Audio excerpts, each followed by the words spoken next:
मानसादेव्यै विद्महे कालसर्पदोषनिवारिण्यै च धीमहि तन्नो देवी प्रचोदयातु। ॐ ह्रीं श्रीं क्लीं ऐं मानसादेव्यै स्वाहा। ॐ ह्रीं श्रीं क्लीं ऐं मानसादेव्यै स्वाहा। ॐ ह्रीं श्रीं क्लीं ऐं मानसादेव्यै स्वाहा। శ్రీమాత్రే నమః. మానస వైభవం కార్యక్రమానికి స్వాగతం. యోగి ప్రేక్షకులందరికీ శుభాశిస్సులు. మనం మానస వైభవం కార్యక్రమంలో మానస అవతార రహస్యం, ఉపాసనా క్రమం, దివ్యలీలా విలాసం, భక్తుల యొక్క అనుభవాలు, అనుభూతులు ఇత్యాదులన్నీ కూడా మనం తెలుసుకుంటూ ఉన్నాం. మానసాదేవి కాలసర్పదోష నివారిణి, కలికల్మషనాశిని, అతి శీఘ్ర ఫలప్రదాయిని, భక్తుల పాలిట కల్పతరు. ఈ అమ్మవారికి సంబంధించినటువంటి ప్రధానమైనటువంటి శక్తిపీఠాలు ఉత్తర భారతదేశంలో గంగా తీరంలో హరిద్వార్లో కొండపైన ఒక శక్తిపీఠం వెలుగొందుతోంది. అదేవిధంగా దక్షిణ భారతదేశంలో ఆంధ్రప్రదేశ్, పశ్చిమ గోదావరి జిల్లా తణుకు పట్టణానికి కేవలం 10 కిలోమీటర్ల దూరంలో శ్రీ ముఖమల మహాక్షేత్రంలో పావన వశిష్ఠ బ్రహ్మగుండ గోదావరి నదీ తీరాన వాల్మీక దేవాలయంలో నవనాగ సహితంగా మానసాదేవి శక్తిపీఠం రెండవది వెలుగొందుతోంది. ఈ రెండు ప్రధానమైనటువంటి పురాణ ప్రసిద్ధిగాంచినటువంటి శక్తిపీఠములు. ఈ రెండు స్వయంభూ క్షేత్రాలు. మానసాదేవి స్వయంభూ క్షేత్రాలంటే బహుశక్తివంతమైనటువంటివి అన్నమాట. అంటే సాధారణంగా ఏమిటంటే మనకు ప్రతిష్టలు చేస్తూ ఉంటాం, తర్వాత అదేవిధంగా అట్లా కాకుండా మనకి ఆచార్య ప్రతిష్ఠిత ఉన్నాయి, ఋషి ప్రతిష్ఠిత ఉన్నాయి, దేవతా ప్రతిష్ఠిత ఉన్నాయి, స్వయంభూ క్షేత్రాలు ఉన్నాయి. అయితే ఇక్కడ పురాణ ప్రసిద్ధిగాంచినటువంటి క్షేత్రాలు ఇవి. పురాణాలలో స్పష్టంగా ఈ యొక్క మహాక్షేత్రాల యొక్క వైశిష్ట్యం మనం చూస్తాం. అయితే ఈ యొక్క మహాక్షేత్రంలో మానసాదేవి స్వయంభువుగా వెలిసింది. అంటే ఈ యొక్క మహాక్షేత్రాల్లో వసించింది ఆవిడ. ముఖమల మహాక్షేత్రంలో తపస్సు చేసింది ఆవిడ. అందుచేత ఈ యొక్క మహాక్షేత్రాలు మరి అఖండ మహిమాన్వితమై, బహుశక్తివంతమై, భక్తుల పాలిట కొంగు బంగారమై విలసిల్లుతూ ఉన్నాయి. మన భారతదేశంలో అనేకమైనటువంటి దేవాలయాలు ఉన్నాయి. ఆ దేవాలయాలలో నేను ఇందాక చెప్పినట్లుగానే స్వయంభూలు, దేవతా ప్రతిష్ఠితాలు, ఋషి ప్రతిష్ఠితాలు, ఆచార్య ప్రతిష్ఠితాలు, ఆగమ ప్రతిష్ఠితాలు 5 రకాలు మనకు ప్రధానంగా దర్శనమిస్తూ ఉంటాయి. అయితే అన్నిటికంటే శ్రేష్టమైనటువంటివి ఏవి అంటే దేవతా ప్రతిష్ఠితాలు, స్వయంభువులు చాలా ప్రధానమైనటువంటివి. ఆచార్య ప్రతిష్ఠితం మధ్యమం, ఇక ఋషి ప్రతిష్ఠితం మధ్యమం, ఆచార్య ప్రతిష్ఠితం అధమం, ఆగమ ప్రతిష్ఠితం ఊరికే ఏంటంటే భక్తి ప్రపత్తులతో మనం చేసుకునేటువంటి ఆ ప్రక్రియ అంతే. అందుచేత ఇక్కడ స్వయంభూ క్షేత్రాలకు ఉన్నటువంటి ప్రాధాన్యత, అదేవిధంగా దేవతా ప్రతిష్ఠితాలకు ఉన్నటువంటి ప్రాధాన్యత మిగిలినటువంటి వాటికి లేవు అని చెప్పచ్చు. అయితే ఇక్కడ ఏమిటంటే స్థలాభోగం శిలాభోగం అని, గతంలో ఆ స్థలంలో మహత్యం ఉన్నా, లేదంటే ఆ శిల ఏదైనా, ఏ మహానుభావుడు ఆ శిలపైన కూర్చొని జపానుష్ఠానం చేయడమో, లేదంటే ఏదైనా దేవతామూర్తి ఆ శిలపైన కాసేపు వసించటమో, ఆ శిలకి ఏదైనా మహత్త కనుక ఉన్నట్లయితే ఆ స్థలాన్ని బట్టి శిలను బట్టి కూడా మరి మహాయోగం సిద్ధిస్తుంది ఆ యొక్క మహాక్షేత్రానికి. అంచేత ఇక్కడ పురాణ ప్రసిద్ధిగాంచినటువంటి మహాక్షేత్రాలు మహామహిమాన్వితమైనటువంటివి. అంచేత ఈ యొక్క మహాక్షేత్రాలు మహామహిమాన్వితాలు. అయితే ఇక్కడ మహాక్షేత్రాలు మరింత మహిమాన్వితం ఎప్పుడు అవుతాయి? పుష్కర సమయంలో అవుతాయి. పుష్కర సమయంలో ఏ నదికైతే పుష్కరాలు వస్తాయో ఆ నదీ పుష్కర సమయంలో ఆ నదీ తీరాలలో ఉన్నటువంటి మహాక్షేత్రాలన్నీ కూడా మరింత మహిమాన్వితమవుతాయి. మనకి ఇప్పుడు గోదావరి పుష్కరాలు, ఆది పుష్కరాలు పూర్తయ్యాయి.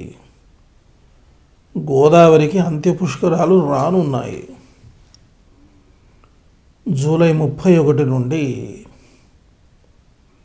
ఆగస్టు 11 వరకు ఈ 12 రోజులు గోదావరికి అంత్య పుష్కరాలు జరుగుతాయి. ఆది పుష్కరం కంటే అంత్య పుష్కరం అఖండ మహిమాన్వితమైనటువంటిది. ఈ సందర్భంలో గోదావరి తీరంలో ఉన్నటువంటి యొక్క మహాక్షేత్రాలన్నీ కూడా మరింత మహిమాన్వితమై వెలుగొందుతూ ఉంటాయి. తర్వాత అదేవిధంగా ఆగస్టు 12వ తేదీ నుండి 12 రోజులు, అంటే బృహస్పతి సింహరాశిని విడిచిపెట్టి కన్యారాశిలో ప్రవేశించినప్పుడు కృష్ణా నదికి పుష్కరాలు ప్రారంభమవుతాయి.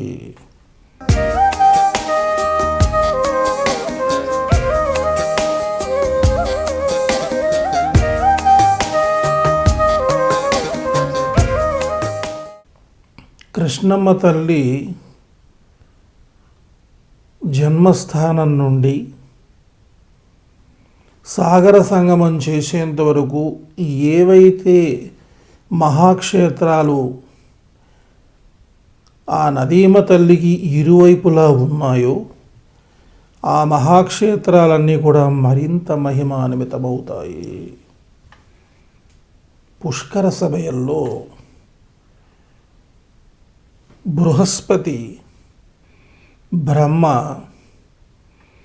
పుష్కరుడు, 30 కోటి దేవతలతో సహా పుష్కరాలు జరుగుతున్నటువంటి ఆ నదిలో ప్రవేశిస్తారు. ఆ నదిలో 12 రోజుల పాటు ఉంటారు. ఆ ప్రదేశమంతా కూడా మరింత మహిమాన్వితమై వెలుగొందుతుంది. పుష్కరాలు అనేటువంటివి కేవలము 12 నదులకు మాత్రమే వస్తాయి.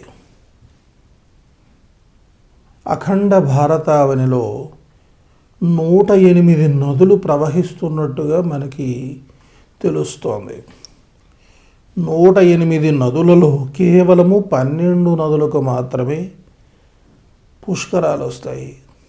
కేవలం గోదావరికి మాత్రమే ఆది పుష్కరాలు, అంత్య పుష్కరాలని 2గా వస్తాయి. ఆది పుష్కర స్నానం చేసి అంత్య పుష్కర స్నానం చెయ్యాలి. అప్పుడే గోదావరి పూర్ణ పుష్కర స్నాన ఫలాన్ని మనం దక్కించుకుంటాము. ఆది పుష్కర స్నానం చేసి అంత్య పుష్కర స్నానం చేయకపోతే పూర్ణ ఫలం అనేటువంటిది రాదు. ఆది పుష్కర స్నానం చెయ్యక అంత్య పుష్కర స్నానం చేస్తే ఆది అంత్య పుష్కరాల యొక్క స్నాన పూర్ణ ఫలం మనకు దక్కుతుంది. అంత్య పుష్కరానికి అంత విలువ ఉంది. ప్రతి సంవత్సరం ఏదో నదికి పుష్కరం వస్తుండదు, కానీ అంత్య పుష్కరం అనేటిది 12 సంవత్సరాలకు ఒకసారి గోదావరికి మాత్రమే వస్తుంది. అంచేత అంత్య పుష్కరం అఖండ ఫలప్రదం. అంత్య పుష్కరాల్ని మనం సద్వినియోగం చేసుకోవలసిందే. ఈ అంత్య పుష్కర సమయంలో బ్రహ్మగుండ స్నానం అఖండ ఫలాన్ని ప్రసాదిస్తుంది. గోదావరి ఆది పుష్కర సమయంలో ముక్కమల మహాక్షేత్రం లక్షలాది భక్తుల మధ్య వెలుగొందింది, భక్తులతో కిటకిటలాడింది. అమ్మ యొక్క నామస్మరణతో మారుమ్రోగింది. లక్షలాది మంది భక్తులు గోదావరి స్నానం చేసి పునీతులయ్యారు. అందుచేత ఆ సమయంలో బ్రహ్మగుండ గోదావరి స్నానం మరి కష్టమే, కానీ ఇప్పుడు సులభం. ఆది పుష్కరాలకు ఉన్నంత భక్తులు అంత్య పుష్కరాలకు ఉండరు. కొంత సంఖ్య తగ్గుతుంది. ఎందుకని అంటే అంత్య పుష్కరం యొక్క వైశిష్ట్యం వీళ్ళకి తెలియక. అంత్య పుష్కర వైశిష్ట్యం తెలిస్తే ఇక ఆది పుష్కరాన్ని మించిపోతుంది. అంత్య పుష్కరమే అఖండ ఫలప్రదం. అందుచేత ఏమిటంటే అంత్య పుష్కర స్నానం పరమాద్భుతమైనటువంటిది. గట్టి పట్టుపట్టి అంత్య పుష్కర స్నానం చేయాల్సింది. బ్రహ్మగుండంలో అంటే ముక్కమల మహాక్షేత్రంలో అంత్య పుష్కర స్నానం చేసి అనంతరము మానసా మహాదేవికి క్షీరాభిషేకం కనుక చేయించుకున్నట్లయితే కాలసర్పదోషాలు విశేషంగా శాంతిస్తాయి. మానసాదేవి క్షీరాభిషేకంతో సంతుష్టి నొందుతుంది. ఆ మహాదేవికి క్షీరాభిషేకం అత్యంత ప్రీతిదాయకం. ఈ యొక్క అంత్యపుష్కర సమయంలో క్షీరాభిషేకం అఖండ ఫలాన్ని ప్రసాదిస్తుంది మనకి. అందుచేత భక్తులు స్వయంగా క్షీరాభిషేకం చేసుకోవడానికి ప్రయత్నం చేస్తే మానసా కటాక్షం అనేటువంటిది సంపూర్ణంగా లభిస్తుంది. అందుచేత ప్రతి ఒక్కరూ కూడా క్షీరాభిషేకం చేయించుకోగలిగితే అదృష్టమే అదృష్టం. క్షీరాభిషేకం చేసుకోవడానికి శక్తి లేనినాడు గోదావరి జలంతో మానసాదేవికి కనుక పూర్ణాభిషేకం కనుక చేసుకున్నట్లయితే ఆ తల్లి యొక్క ఆశీర్వచనాన్ని మనం పొందవచ్చు. ఈ పుష్కర సమయంలో మానసాదేవికి అభిషేకమే ప్రధానము. మానసాదేవి యోగీశ్వరేశ్వరి. ఆ తల్లి సిద్ధయోగిని. నిరంతరము ధ్యాన నిష్టలో నిమగ్నమైపోయి ఉంటుంది. ఆ చల్లని తల్లి యొక్క అనుగ్రహం సాధించాలి అన్నట్లయితే ఆ చల్లని గోదావరి పుష్కర జలంతో గోరువెచ్చని గోక్షీరంతో అమ్మవారికి అభిషేకం జరిపితే ఆ చల్లని తల్లి శాంతిస్తుంది, మన దోషాలను హరించి వేస్తుంది, అభీష్ట సిద్ధిని చేకూరుస్తుంది. అంచేత క్షీరాభిషేకం చాలా ప్రధానమైనటువంటిది. మనం పరమేశ్వరునికి అనేక రకాలైనటువంటి ద్రవ్యాలతో మనం అభిషేకాలు నిర్వహిస్తూ ఉంటాం. ఒక్కొక్క ద్రవ్యంతో అభిషేకం చేస్తే ఒక్కొక్క ఫలితం పరమేశ్వరుడు మనకు ప్రసాదిస్తాడు.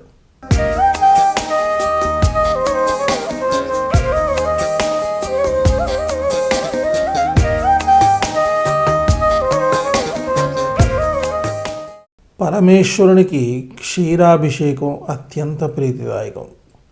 సమస్త దోషాలను శాంతింపజేసేటువంటిది అత్యద్భుతమైన క్షీరాభిషేకము అని ఆగమశాస్త్రాలు చెబుతూ ఉన్నాయి.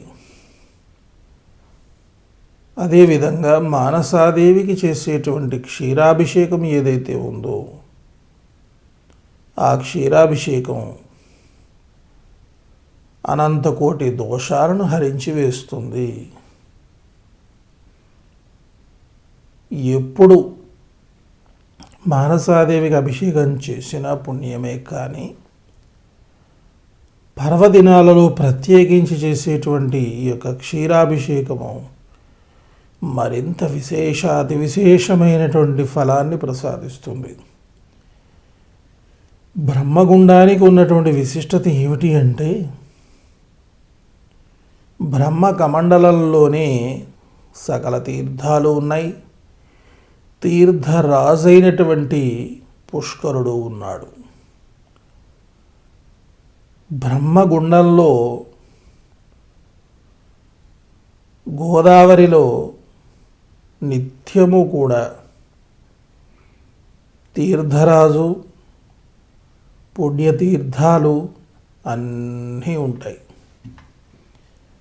బ్రహ్మగుండంలో సృష్టి ఉన్నంతకాలము కూడా గోదావరిలో జలము ఇంకిపోదు. బ్రహ్మగుండ గోదావరి కనుక ఇనికిపోయినట్లయితే సృష్టి ఆగిపోతుంది, ప్రళయం వస్తుంది, కలియుగాంతమైపోతుంది. ఇది భవిష్య పురాణంలో స్పష్టంగా చెప్పబడింది.